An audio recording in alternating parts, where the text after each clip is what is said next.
Hello everyone, मैं जितेंद्र बागड़ी। आप सभी का स्वागत है जेआरएफ अड्डा हिंदी मीडियम चैनल के ऊपर। और आज हम विशेष रूप से 10% आपको डिस्काउंट दे रहे हैं 2 दिन के लिए।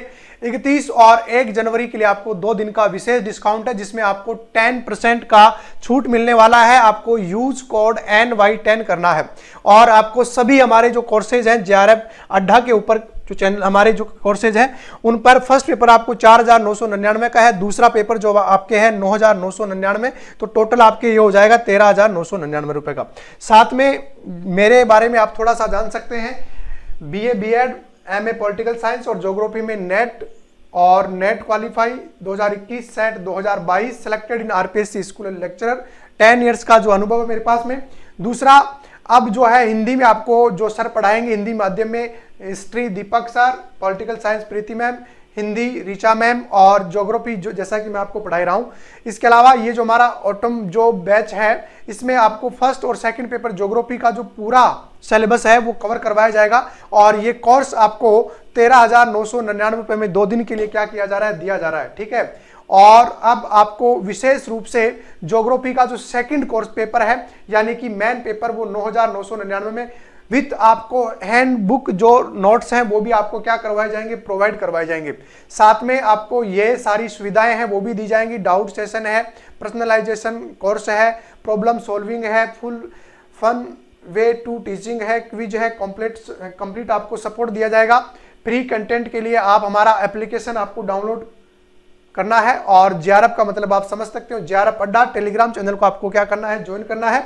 ठीक है, थैंक यू। हेलो एवरीवन, मैं जितेंद्र बागड़ी आप सभी का विजन जेआरएफ और जेआरएफ अड्डा हिंदी मीडियम पर अभिनंदन और स्वागत करता हूं। दोस्तों, आज की जो हमारी क्लास होने वाली है ये best book list geography UGC net के लिए और बेस्ट स्ट्रेटेजी यानी हमारी रणनीति क्या होने वाली, इसको लेकर आज हम चर्चा करने वाले हैं। चैनल पर आप नए हो तो सबसे पहले चैनल को सब्सक्राइब कर लीजिएगा। आने वाले समय में हिंदी माध्यम के लिए पूरे देश भर में हिंदी का जो प्रचार चल रहा है, जिस प्रकार से हिंदी भाषा को लेकर के, तो हमारा जो ये चैनल है हमने हिंदी को समर्पित कर दिया गया है। और इस चैनल पर हम मुकुंदतया हिंदी विषय में जो भी जेआरएफ के विषय हैं उन विषयों की हम क्लास स्टार्ट कर चुके हैं। तो आप चैनल पे नए हो तो फटाफट से एक बार चैनल को सब्सक्राइब कर लीजिएगा। आज हम इन्हीं तथ्यों पर आज जो जानकारी जुटाने वाले हैं। तो सबसे पहले हिंदी माध्यम से जेआरएफ के लिए बेस्ट बुकें कौन सी हो सकती हैं ज्योग्राफी विषय को लेकर के, एक तो बेस्ट बुक पढ़ेंगे और साथ में टॉपिक वाइज सिलेबस को डिस्कस करते हुए इसकी बेस्ट रणनीति क्या हो सकती है। तो सबसे पहले हमने UGC नेट का जो सिलेबस है हमारा वो हिंदी में देखना है। हिंदी में हमारे पास में सिलेबस अवेलेबल है, तो देखिएगा हिंदी में हमारे पास सिलेबस, एक बार इसको हम देखते हैं और इसमें कौन कौन से यूनिट, कौन कौन से टॉपिक बने हुए हैं, तो मैं आपको यहाँ पे बखूबी दिखाता हूँ, देखिएगा। ओके, तो आपको ये आशा करता हूं आसानी से दिखाई दे रहा होगा। सबसे पहले एक बार मैं आपको मोटे रूप में 4 जो टोटल 10 यूनिट्स बनी हुई है, कितनी टोटल 10 यूनिट्स बनी हुई है, उसमें से एक बार हम सबको डिस्कस कर लेते हैं और सबकी एक एक माइनर जो बड़ी पुस्तक है वो देख सकते हैं। सबसे पहली जो हमारी इकाई बनी हुई है वो है भू आकृतिक विज्ञान, दूसरी हमारी इकाई बनी हुई है जलवायु विज्ञान, तीसरी इकाई में हमारे है समुद्र विज्ञान और चौथी में है हमारे पर्यावरण भूगोल। यानी कि ये जो 4 आपके शुरू के यूनिट्स हैं, शुरू के आपके जो 4 यूनिट्स हैं, सबसे पहले जियोमॉर्फोलॉजी,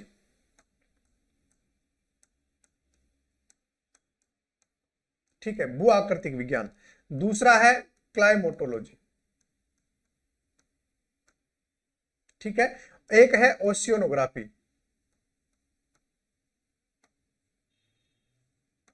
ठीक है, और एक है आपके पर्यावरण यानी कि EVS कह सकते हैं। इसके लिए अगर आप एक कॉमन पुस्तक लेना चाहते हैं, अभी केवल मैं कॉमन पुस्तक की बात कर रहा हूं क्योंकि हमारे पास में सिलेबस बहुत विस्तृत होने वाला है। तो एक पुस्तक आप अभी सविंदर सिंह सर की आप ये पुस्तक परचेज कर सकते हैं, एक पुस्तक जो आपके लिए बहुत अच्छी साबित हो सकती है। अन्यथा अदरवाइज अगर आप ध्यान रख रहे, सबके अलग अलग पार्ट की अलग अलग बुकें भी आती हैं, जैसे सविंदर सिंह की ये चारों पार्टों की अलग अलग बुकें भी आती हैं। इसमें थोड़ा EVS में आगे मैं आपको बताने वाला हूं, एक और बेस्ट बुक होगी जो इसके बाद में पांचवी, छठी, 7वीं और 8वीं जो यूनिट्स हैं, इसमें पहला है जनसंख्या एवं अधिवास भूगोल और छठी है आर्थिक गतिविधि और क्षेत्रीय विकास का भूगोल और 7वीं है सांस्कृतिक, सामाजिक और राजनीतिक भूगोल और 8वीं हमारे है भौगोलिक चिंतन। इसमें पॉपुलेशन और जो हमारा अधिवास भूगोल है एक, तो ये आर्थिक इकोनॉमिक जो इवेंट्स हैं, रीजनल ज्योग्राफी है, कल्चर, सोशियो और पॉलिटिकल ज्योग्राफी, और भौगोलिक चिंतन यानी कि विचारक। ठीक है, भौगोलिक विचारक थॉट्स के जो है, इसके लिए भी आज मैं आपको केवल एक बुक बता सकता हूं जिसके माध्यम से हम आसानी से निकाल सकते हैं, क्योंकि माजिद हुसैन सर की जो पुस्तक आती है इसके लिए सबसे बेस्ट बुक है। थोड़ी लेंथी है किताबें, लेकिन यहां से आप आराम से कवर कर सकते हैं भाई, है ना। ये किताबें आपके लिए बहुत बेस्ट हो सकती हैं। अगला है 9 और 10 यूनिट्स, इसमें है भौगोलिक तकनीकियां, है ना, मॉडल्स। एक तो है भौगोलिक तकनीकियां जिसमें अपन ये GIS वगैरह पढ़ते हैं, है ना। तो इसके लिए और भारत के भूगोल के लिए मैं आपको केवल एक एक किताब का सजेशन करूंगा अगर आप ये पढ़ रहे हैं, ठीक है, और एक आप ये पढ़ रहे हैं। तो सबसे पहले हम भारत के भूगोल की बात करेंगे। भारत के भूगोल के विषय के लिए आप अगर पेरियार पुस्तक पढ़ रहे हैं तो आपका सही, आपको अगर ये समझ में आ रही है तो ये किताब बहुत बेस्ट है। अगर इसके अलावा आप कोई दूसरी किताब लेना चाहते हैं तो पेरियार के अलावा जैसे महेश बर्णवाल सर की किताब भी आती है, हालांकि इसको ऑथेंटिक नहीं माना जाता, लेकिन आप पढ़ सकते हैं। इसके अलावा परीक्षा वाणी की किताब भी आप ले सकते हैं, ये भी बेस्ट बुक है। तो ये तो ऑथेंटिक है, ये दो आपके मार्केट में बहुत सारी बुकें चलती हैं, तो ये मेरा पर्सनल ओपिनियन है, आप ले सकते हैं। और एक आपके चलते हैं मॉडल्स। देखो मॉडल्स में दो प्रकार की समस्या ये आ जाती है, एक हिंदी मीडियम के विद्यार्थियों के लिए और एक अंग्रेजी माध्यम के विद्यार्थियों के लिए। ठीक है, तो अंग्रेजी माध्यम के लिए भी एक पुस्तक अलग आती है और हिंदी माध्यम के लिए भी क्या आती है, अलग अलग पुस्तकें आपको देखने को मिल सकती हैं। अब इसमें भौगोलिक ये जो भौगोलिक तकनीकियां हैं GIS, ये मूल रूप से हिंदी और अंग्रेजी विषयों का क्या रहता है, कॉम्बो रहता है। इसके अलावा आपको मूल रूप से ध्यान रखिएगा, एक तो आपके पास में एटलस होना बहुत जरूरी है, और आप शुरुआत कर रहे हैं, आपका फर्स्ट अटेम्प्ट है, तो सबसे पहले बेस बनाने के लिए आपको जो पुस्तक लेनी है वो कौन सी लेनी है, आपको 11th और जो 12th की पुस्तकें हैं NCERT वाली वो ले लेनी है। NCERT वाली जो पुस्तक है वो ले लेनी है। और भी आप इसमें किताबें ले सकते हैं, तो CBSE जो गवर्नमेंट की किताबें चलती हैं CBSE वाली, वो पुस्तकें भी आप ले सकते हैं। और इसके अलावा जो प्रायोगिक भूगोल है, प्रायोगिक भूगोल जो चलता है आपके, इसके लिए आपको प्रैक्टिकल जो भूगोल है, इसके लिए आप कौन सी पुस्तक लेंगे, इसके लिए आप JP शर्मा सर की क्या ले सकते हैं, सबसे बेस्ट बुक मानी जाती है, क्योंकि हमारे कॉलेजेस में भी चलती है। JP शर्मा की जो पुस्तक वो आप ले सकते हैं। अभी मैंने केवल आपको सामान्य पुस्तकों के नाम बताए हैं, आगे चलकर मैं एक लिस्ट बना के आपको पूरी किताबों का नाम समझाने वाला हूं। अब हम थोड़ा सा सिलेबस के ऊपर विचार कर लेते हैं कि कौन से टॉपिक आपके आने वाले हैं। सबसे पहले इकाई फर्स्ट को लेकर के चर्चा करने वाले हैं हम लोग, कि इकाई फर्स्ट में हमें देखिएगा,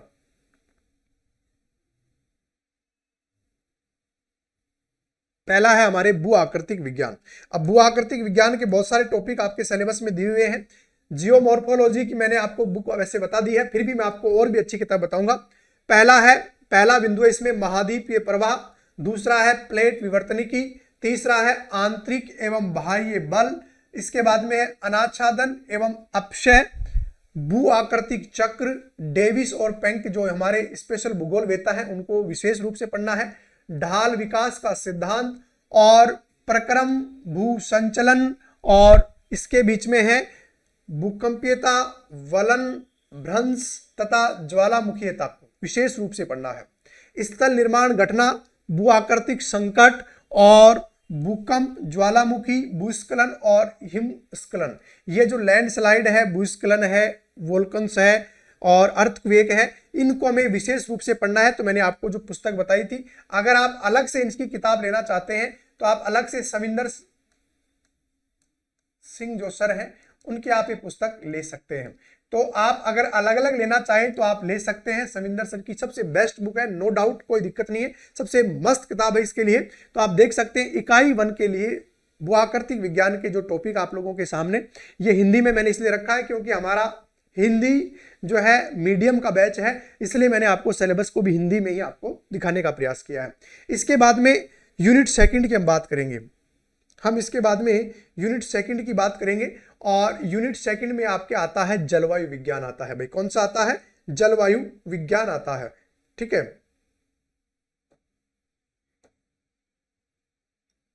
हाँ भाई, यूनिट सेकंड हमारा कौन सा आ गया, जलवायु विज्ञान आ गया है। ओके,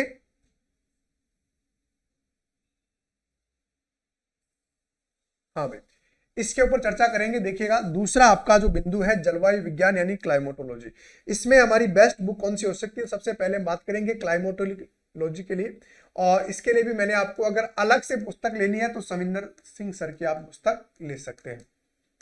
ओके, अलग से भी आती है और कॉमन मैंने बता ही दिया था शुरू की 4 मिनटों के लिए। वायुमंडल की संरचना एवं संयोजन, सूर्य ताप आइसोलेशन, पृथ्वी का उष्मा बजट, तापमान, वायुमंडलीय दाब और पौने, वायुमंडलीय परिसंचरण, वायु राशियां, वाताग्रह तथा ऊपरी वायुमंडलीय वायु संचलन, चक्रवात, प्रति चक्रवात, उष्ण कटिबंध एवं शीतोष्ण कटिबंधीय चक्रवात, कोपेन और थानवेट के जलवायु वर्गीकरण को हमें देखना है।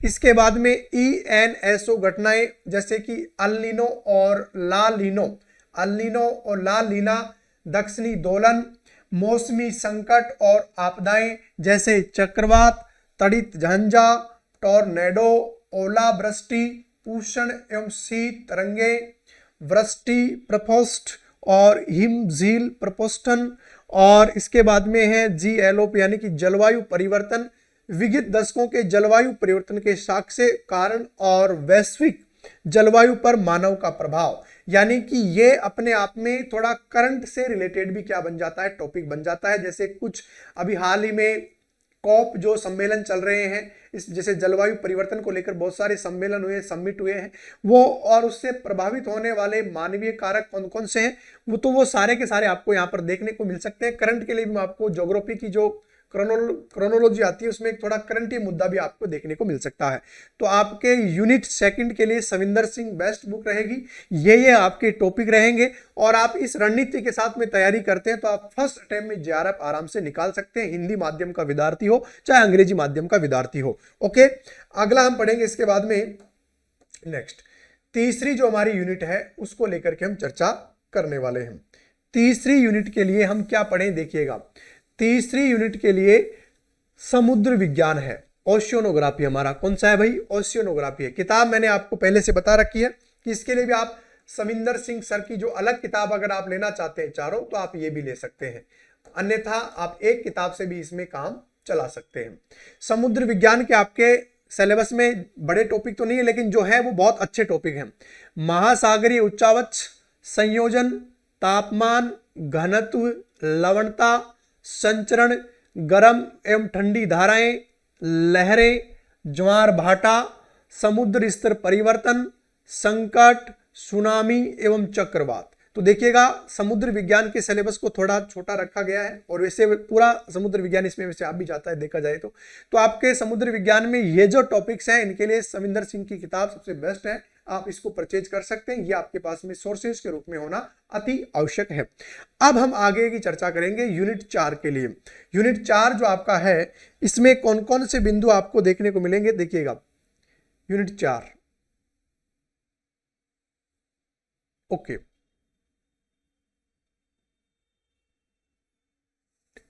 यूनिट 4 का नाम है आपके पर्यावरण भूगोल, एनवायरमेंट ज्योग्राफी।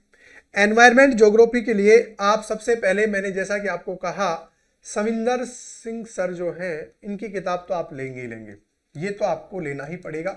दूसरा इसके साथ में आप दृष्टि का जो आता है वॉल्यूम वो भी आप ले सकते हैं। हालांकि 7-8 प्रश्न हमारे यहाँ से आने वाले हैं, और ये जरूरी भी हो जाता है कि हमारे पास में ये पुस्तकों का कलेक्शन होना क्यों आवश्यक है। देखिएगा सबसे पहले इसमें घटक, पारिस्थितिकी, भौगोलिक वर्गीकरण और मानव पारिस्थितिकी क्रियाएं, पोषण स्तर, ऊर्जा प्रवाह, चक्रण, भू रासायनिक, कार्बन, नाइट्रोजन एवं ऑक्सीजन, खाद्य श्रृंखला, खाद्य जाल, ठीक है।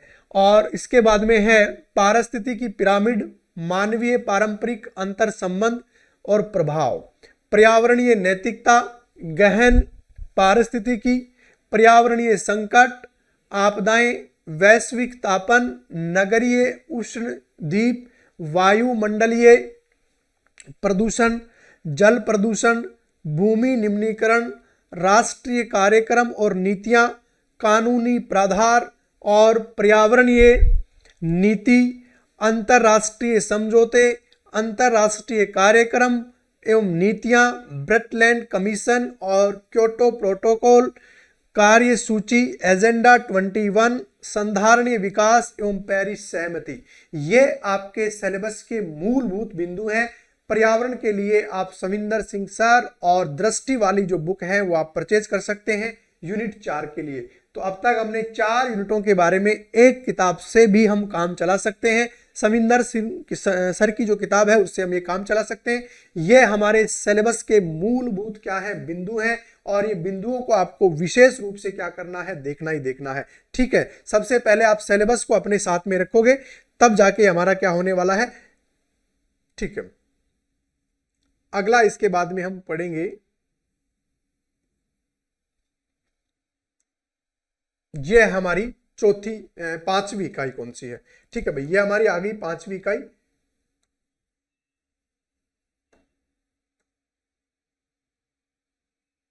ओके, ये है हमारी 5वीं इकाई है, नाम है इसका,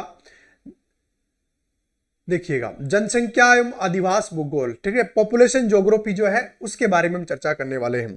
तो आपके 2 अलग अलग सेगमेंट में इसको बना के दिखाया गया है 5 यूनिट को। एक तरफ आपके जनसंख्या और अधिवास भूगोल है और एक आपके जनसंख्या भूगोल है, दोनों को अलग अलग करके दिखाया गया है। तो पहले एक बार हम इसको चर्चा कर लेते हैं।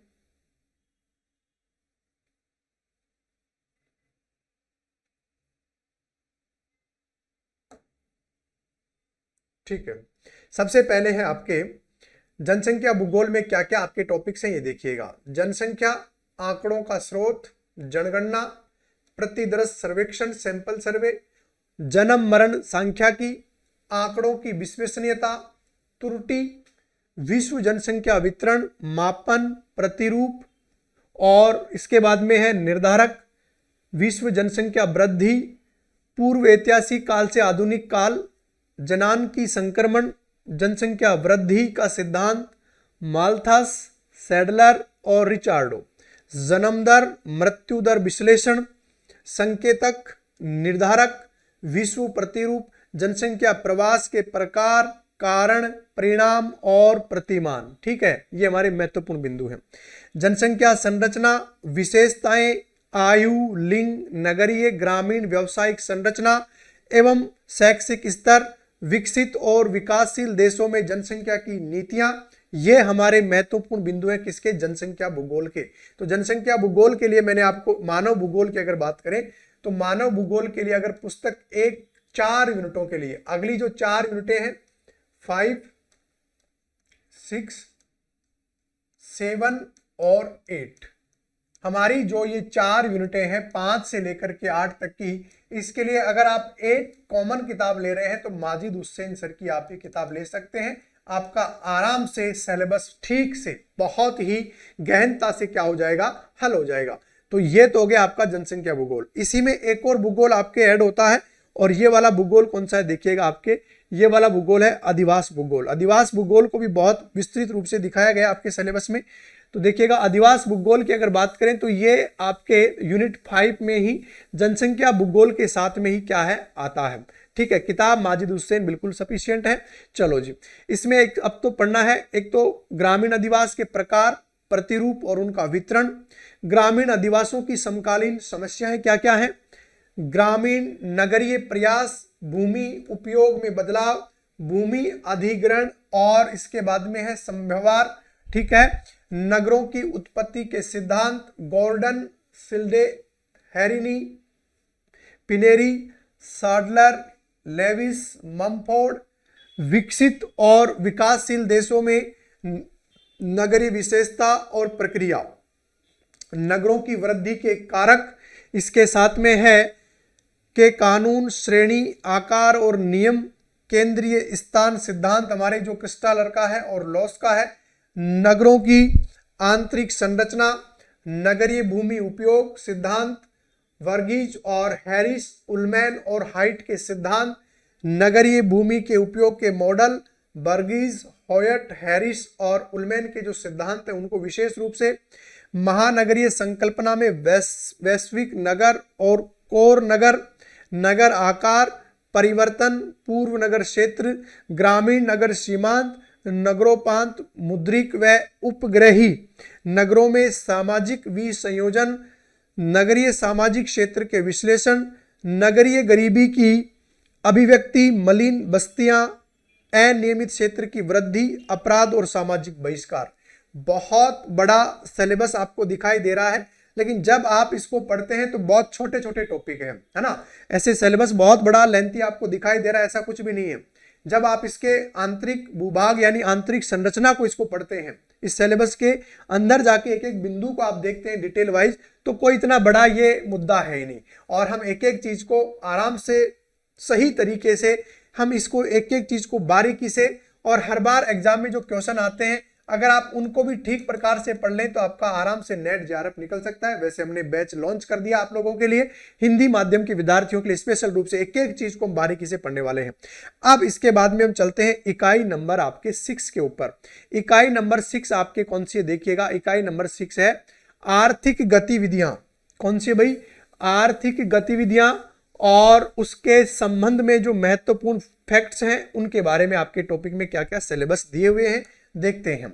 आर्थिक भूगोल और क्षेत्रीय, दो प्रकार के इसमें आपके, एक तो आर्थिक गतिविधियां हैं, इकोनॉमिक एक्टिविटी है, और एक रीजनल ज्योग्राफी है। किताब आपके माजिद हुसैन ही चलेगी अभी भी, यहां पर भी ध्यान रखना। आर्थिक गतिविधियों की व्यवस्था को प्रभावित करने वाले स्थानीय कारक, जिसमें प्राथमिक, द्वितीय, तृतीयक और चतुर्थक जो कारण है वो प्राकृतिक संसाधनों का वर्गीकरण, वितरण, उसके संबंधित समस्याएं, प्राकृतिक संसाधन प्रबंधन, विश्व में विकसित एवं विकासशील देशों में ऊर्जा संकट। ठीक है, यहां आप देख सकते हैं। दूसरा, इसके बाद में आप लोग क्या पढ़ने वाले हैं? अधिवास भूगोल और पढ़ेंगे हम लोग। इसके बाद में अगले पेज में है आपके अधिवास भूगोल। ठीक है,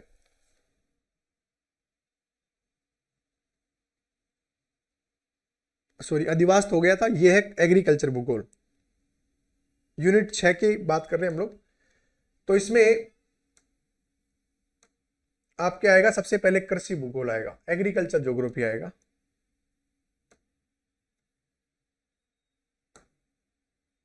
हाँ भाई, कृषि भूगोल में देखिए, कृषि भूगोल में कौन कौन से हमारे टॉपिक हैं, एक एक टॉपिक को देखते हैं। एग्रीकल्चर ज्योग्राफी में भूमि समता वर्गीकरण एवं भूमि उपयोग नियोजन, सस्य प्रतिरूप, सस्य संयोजन विधि, क्षेत्र का निरूपण, वीबर, दोई तथा रफीउल्ला, सस्य विविधीकरण, वान थुनन का भूमि उपयोग का सिद्धांत जो मॉडल है, कृषि उत्पादकता के मापन निर्धारक, कृषि उत्पादकता में क्षेत्रीय विभिन्नता, विश्व कृषि की पद्धतियां।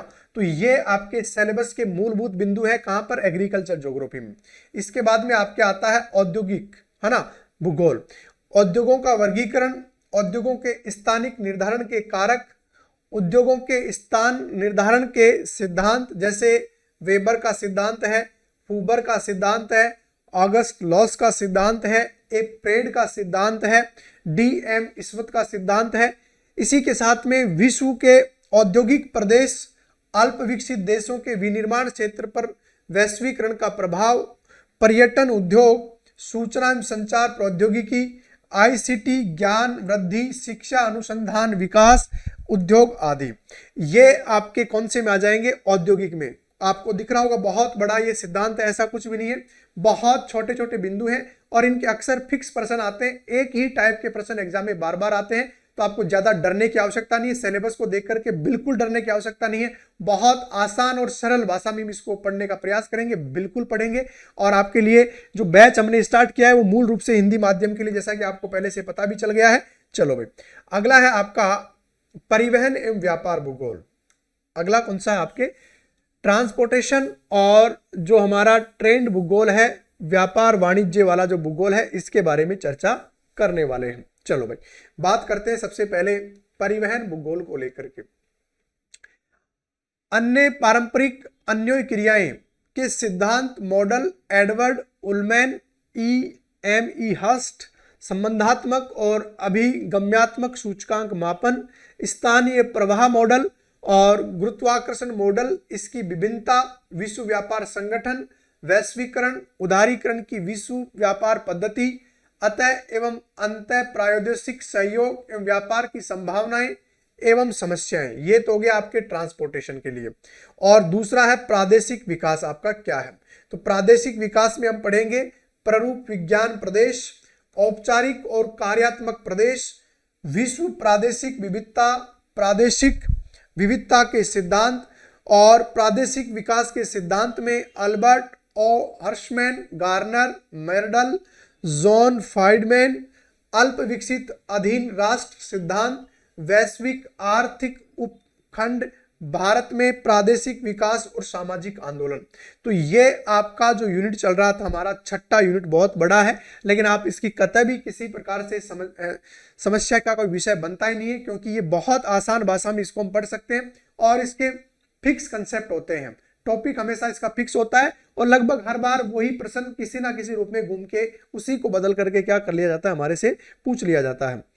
अगला हमारा जो यूनिट है, यूनिट संख्या 7, सांस्कृतिक, सामाजिक एवं राजनीतिक भूगोल। हमारा भाई देखो भाई, अगला जो हमारा यूनिट है 7वां नंबर का जो यूनिट है, इसमें 3 आपके दिए हुए हैं, सामाजिक, सांस्कृतिक और राजनीतिक भूगोल। किताब हमारी वही रहेगी माजिद हुसैन सर की, ठीक है। इसके लिए भी संस्कृति की संकल्पना, सांस्कृतिक जटिलताएं, क्षेत्र एवं प्रदेश, सांस्कृतिक विरासत, संस्कृति पारिस्थितिकी, सांस्कृतिक अभिसरण, सामाजिक संरचना एवं प्रक्रम, सामाजिक कल्याण और जीवन की गुणवत्ता, सामाजिक अपवर्जन, भारत में सामाजिक समूह का स्थानीय वितरण, जनजाति, जाति। अगला है आपके इसी में अगले पेज में हम पढ़ रहे हैं,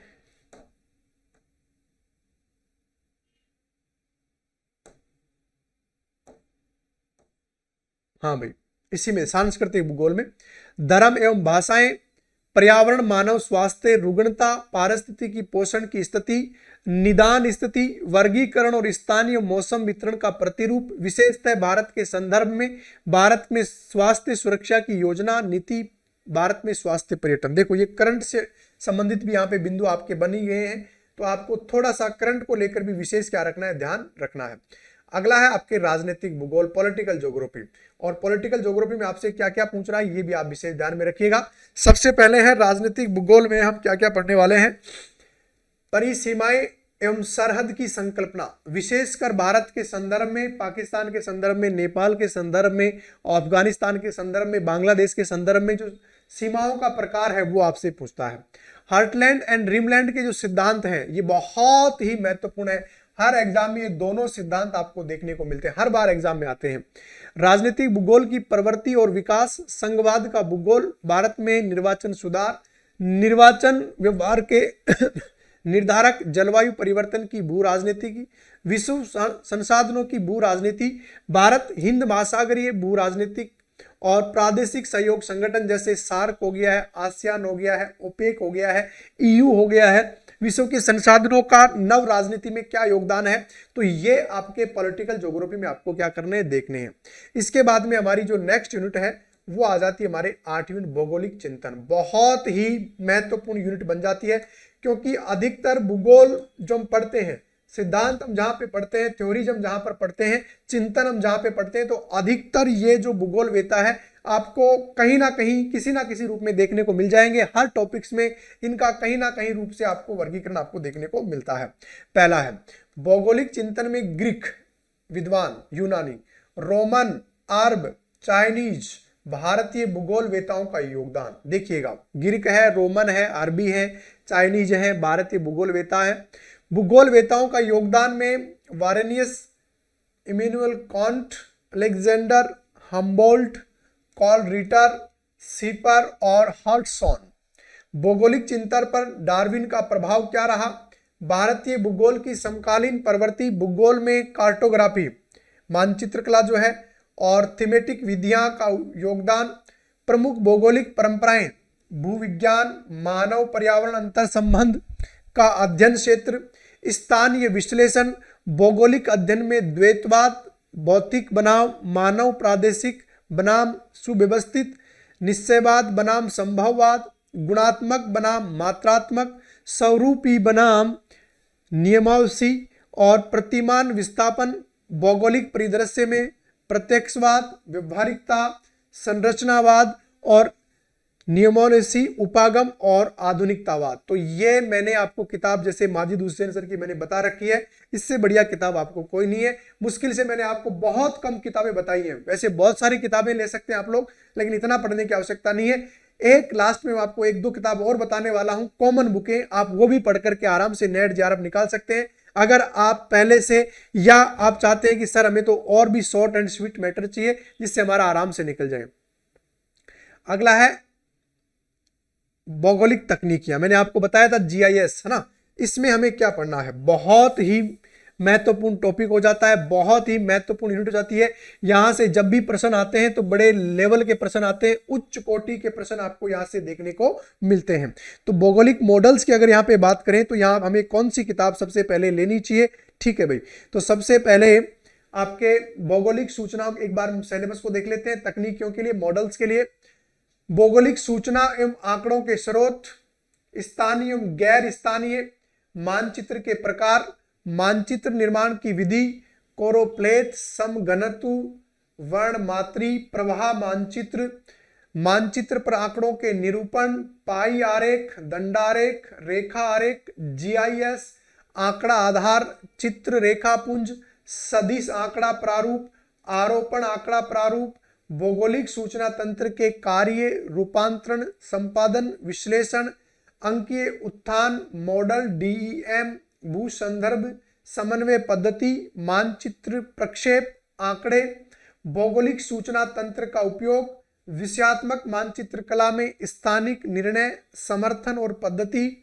आधारभूत सुदूर संवेदन, विद्युत चुंबकीय स्पेक्ट्रम संवेदक एवं प्लेटफॉर्म विनियोजन एवं विनियोजन के प्रकार, वायव्य छाया चित्र जो हमारी एरियल फोटोग्राफी होती है के तत्व, उपग्रह प्रतिबिंब की विवेचना, फोटोग्राफ मिति, वायव्य फोटोग्राफ की किस्में, अंकीय प्रतिबिंब प्रक्रमण, सुदूर संवेदन की तकनीकी का विकास, वृहत आंकड़ों का आदान प्रदान और इसका भारत के प्राकृतिक संसाधनों के प्रबंधन में।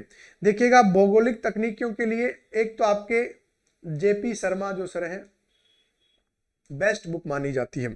इसके लिए मॉडल्स के लिए जेपी शर्मा सर की जो बुक है सबसे क्या मानी जाती है भाई, सबसे बेस्ट बुक मानी जाती है। अगर आप ये पढ़ रहे हैं तो आराम से आसानी से आप निकाल सकते हैं, क्योंकि जियो टेक्निक्स में एक तो जेपी शर्मा है और अगर आप अंग्रेजी में लेना चाहते हैं तो आरएल सिंह की किताब ले सकते हैं। ये हिंदी माध्यम के लिए सबसे बेस्ट है और अंग्रेजी माध्यम के लिए आप आरएल सिंह की जो किताब है उसको क्या कर सकते हैं, परचेज कर सकते हैं। सबसे बेस्ट सजेशन हमारे पास में दो ही रहता है, एक तो ये वाला जेपी शर्मा सर और एक है आरएल सिंह की किताब। इसमें और बिंदु आपके बच गए, इसको हम डिस्कस करेंगे क्योंकि एक एक बिंदु को आज हमने पढ़ना है, क्योंकि बिना सिलेबस के अगर आप तैयारी कर रहे हैं, क्योंकि ये चीजें देखने से बहुत सारे हमारे डाउट्स क्लियर हो जाते हैं कि ये टॉपिक है, क्योंकि जब हम खुद पढ़ते हैं तो हमारे पास में थोड़ा सा ये रहता है कि यार हमने ये छोड़ दिया, ये पढ़ लिया। इसलिए मैंने आपको विस्तृत सिलेबस के ऊपर क्या की चर्चा की है। जीपीएस के घटक, उपभोग, आंतरिक भूतल नियंत्रण, अभिग्राही सूचकांक, केंद्रीय प्रवृत्ति मापन का उपयोग, परिक्षेपण, असमताएं, प्रतिचयन कार्यविधि और परिकल्पना परीक्षण। इसके साथ में समय श्रेणी विश्लेषण, सह संबंध और सम्मिश्रण और विश्लेषण, सूचकांकों का मापन, सूचकांक मापनी का निर्माण, संयुक्त सूचकों की संगणना, प्रधान घटक विश्लेषण और समूह विश्लेषण, आकार मिति विश्लेषण, सरिताओं का क्रमीकरण, विभाजन अनुपात, अपवाह घनत्व, अपवाह आवर्ती, बेसिन प्रक्रमी अनुपात, द्रोणी रूप परिच्छेदिकाएं, ढलान विश्लेषण, ढाल प्रवणता वक्र, उच्चतादर्शी वक्र, तुंगता बारंबारता आरेख। तो ये हमारे जो 9 यूनिट है बहुत ही महत्वपूर्ण हो जाती है। अगर बात करें कि सर सबसे इजी यूनिट कौन सी और सबसे हार्ड यूनिट कौन सी है, तो भाई सबसे टफेस्ट जो यूनिट है वो आपकी कौन सी होने वाली है, ये होने वाली है। और इसके जब भी प्रश्न आते हैं तो इस लेवल के प्रश्न आते हैं कि आपको एक एक वर्ड, एक एक सेंटेंस को, एक एक तथ्य को ध्यान में रखना होता है, क्योंकि ये वाले जो बिंदु हैं, ये वाले टॉपिक हैं पूरे के पूरे मैथमेटिक्स पे हैं, मैथ्स पे बेस्ड है, पूरे के पूरे डेटा बेसेज है, क्योंकि यहाँ पे आंकड़े बहुत ज्यादा हैं। पूरा का पूरा टॉपिक आंकड़ों पर क्या है, बेस रखा गया है। इसके बाद में आपकी अंतिम और लास्ट यूनिट है कौन सी, 10 यूनिट। और 10 नंबर की जो यूनिट है ये बड़ी इंपॉर्टेंट हो जाती है, क्योंकि सबसे ज्यादा प्रश्न आपको यहां से देखने को मिलते हैं इंडियन ज्योग्राफी से। ठीक है, तो इंडियन ज्योग्राफी हमारा देखिएगा लंबा चौड़ा पोर्शन है। भारत का भूगोल बहुत ही विस्तृत सिलेबस है, लेकिन डरने की कतई आवश्यकता नहीं है, क्योंकि हम एक एक चीज को आसानी से समझ के साथ विकसित में अपने आप को एक अच्छा टारगेट अचीवमेंट करते हुए इस पूरे सिलेबस को हम कवर करेंगे। ओके, सबसे पहले आपका बिंदु है भारत के प्रमुख भूआकृतिक क्षेत्र, उनकी विशेषताएं, अपवाह तंत्र, हिमालय एवं प्रायद्वीपीय जलवायु, ऋत्विक मौसमी घटनाएं, जलवायु का विभाजन, भारतीय मानसून में रचना तंत्र एवं विशेषताएं, जेट धारा एवं हिमालय वाष्प हिमानी, कायरोस्फीयर, प्राकृतिक संसाधनों के प्रकार एवं वितरण, मिट्टी, वनस्पति, जल, खनिज एवं महासागरीय संसाधन, जनसंख्या की विशेषता, स्थानीय प्रतिरूप वितरण, वृद्धि एवं संरचना, ग्रामीण नगर, आयु, लिंग, व्यावसायिक शिक्षा, मानव जातीय एवं धार्मिक जनसंख्या के निर्धारक, भारत में जनसंख्या नीति, कृषि उत्पादन, उत्पादकता एवं प्रमुख खाद्य फसलों की उपज, प्रमुख फसल प्रदेश, कृषि के विकास में प्रादेशिक विविधता, भारतीय कृषि को प्रभावित करने वाले तकनीकी एवं संस्थागत कारक, कृषि जलवायु प्रदेश, हरित क्रांति, खाद्य सुरक्षा, भोजन का अधिकार, स्वतंत्रता प्राप्ति से अब तक की औद्योगिक विकास, औद्योगिक प्रदेश एवं उनकी विशेषताएं, भारत में औद्योगिक नीति, परिवहन, जल का विकास एवं प्रतिरूप, रेल, सड़क, जल मार्ग, वायु परिवहन एवं पाइपलाइन, जो हमारा ट्रांसपोर्टेशन है वो हो गए हैं, आंतरिक एवं बाह्य व्यापार, प्रवृत्ति, संरचना एवं दिशा, भारत में प्रादेशिक विकास के नियोजन, वैश्वीकरण का भारत की अर्थव्यवस्था पर प्रभाव, भारत में प्राकृतिक आपदाएं, भूकंप, सूखा, बाढ़, चक्रवात, सुनामी और हिमालय उच्च भूमि संकट और आपदाएं। तो यहाँ पे करंट बेसिस टॉपिक भी आपको बहुत अच्छे से तैयार करने हैं, क्योंकि इनके अभाव में हमारा सिलेक्शन अधूरा रह सकता है। तो बहुत ही विस्तृत सिलेबस है, हमें एक एक टॉपिक को स्पेशल रणनीति के साथ में पढ़ना चाहिए। अगर हम ये सोच लें कि सारे सिलेबस को देख के डरना है तो भैया हमारा सिलेक्शन नहीं होगा। तो हमें कैसे पढ़ना है, इसके लिए सबसे पहले आप यूनिट वाइज आइएगा। हम किस प्रकार से पढ़ेंगे, आप यूनिट वाइज पढ़ेंगे। कैसे पढ़ेंगे, सबसे पहले आपको जो यूनिट वाइज रणनीति बनानी है उस पे आपको ध्यान में रखना है। टोटल आपके 1 से लेकर के कितनी यूनिट हैं, 10 यूनिट हैं। शुरू की 4 यूनिट आपकी, मैं जैसे बता रहा हूं, शुरू की आपकी जो 4 यूनिट हैं उसके लिए आपको क्या ले लेना है, सविंदर सर की किताब ले लेनी है। ठीक है, एक किताब। दूसरा, 5 से लेकर के 8 तक की अगर बात करें तो आपको किताब ले लेनी है माजिद हुसैन की। ज्यादा नहीं पढ़ना भैया आपको। इसके बाद में यूनिट 9 की बात करें, भौगोलिक तकनीकियां, मॉडल्स की बात करें, टेक्निक्स की बात करें, तो यहां पे आपके हो जाएगी जेपी शर्मा सर। ओके, और 10 की अगर बात करें तो यहां पे मैंने आपको बता दिया पेरियार जो बुक है, ये सबसे बेस्ट बुक, आराम से आपका आराम से निकल जाएगा। तो ये हो गई। इसके अलावा आपको कुछ ज्यादा किताबें खरीदने की शायद आवश्यकता नहीं है। फिर आप एक एक यूनिट को, एक एक टॉपिक को आराम से पढ़िएगा। ऐसा नहीं है कि पूरे टॉपिक को, पूरे सिलेबस को 2 दिन 3 दिन में रिवीजन करने का प्रयास करें, ऐसा बिल्कुल भी ना करें। एक एक चीज को ठीक से, है ना, गहनता के साथ। वैसे हमने बैच स्टार्ट कर दिया, मैं आपको बार बार बता रहा हूं, हमने हिंदी माध्यम का बैच 1 जनवरी से स्टार्ट कर दिया है। तो आप वहां पर ज्वाइन करके हमसे बिल्कुल जैसे एक रणनीति के साथ में रोज की हमारी जो क्लास की स्ट्रेटेजी होगी उसके साथ में हम आराम से पढ़ सकते हैं। और हमारा जो ये 6 महीने का ड्यूरेशन है, हमने जो टारगेट रखा है जून 2024 का जेआरएफ कैसे निकालें, तो यहां जून तक हम एक एक बिंदु को, एक एक टॉपिक को, एक एक तथ्य को आराम से डिस्कस कर सकते हैं। फिर भी आप चाहते हैं कि सर मैं तो ये किताबें नहीं लूंगा, मुझे तो कोई एक ऐसी किताब बताओ जिससे मेरा कल्याण हो जाए। तो कल्याण होने के लिए भैया देखिएगा, एक तो आप सबसे पहले जो बुक लें, मैं आपको बता दूं, एक पुस्तक आप ये लें, कौन सी वाली, अरिहंत की, जिसमें पूरे सिलेबस को रिवाइज किया हुआ है। अरिहंत की जो एनटीए वाली बुक आती है, एनटीए यूजीसी नेट की, ज्योग्राफी की फुल सिलेबस पे आती है, आप ले सकते हैं, फुल सिलेबस आपका यहाँ पे कवर हो जाएगा। दूसरा, संजय सर की जो किताब आती है अरिहंत, बहुत छोटी किताब बता रहा हूं, ज्यादा नहीं लेना है, सॉरी अरिहंत नहीं, संजय सर की जो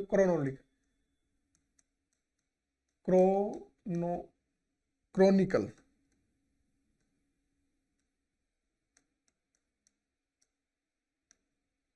और इसके अलावा सीबीएसई,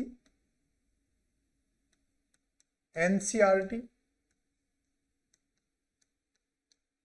और आपके ये किताबें 11th व 12th की, ये शॉर्ट एंड स्वीट के लिए, ज्यादा नहीं पढ़ने वाले विद्यार्थियों के लिए।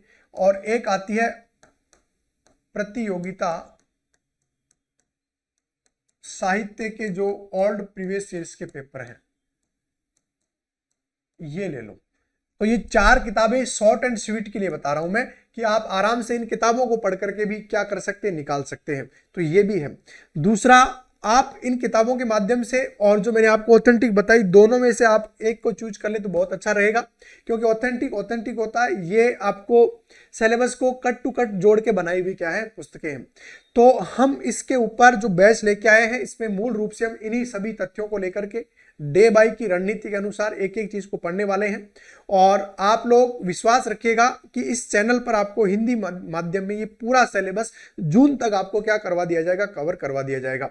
तो चैनल पर आप नए हैं तो चैनल को सबसे पहले सब्सक्राइब कीजिए, और हमारे आने वाले सभी वीडियो जो मैं आप लोगों के लिए लेकर आने वाला हूं, एक एक वीडियो हमारे लिए इंपॉर्टेंट होने वाला है। कैसी रही आज की क्लास, जरूर मुझे कमेंट करके बताइएगा, और मिलते हैं अगले सेशन में। तब तक के लिए सभी को जय हिंद, जय भारत।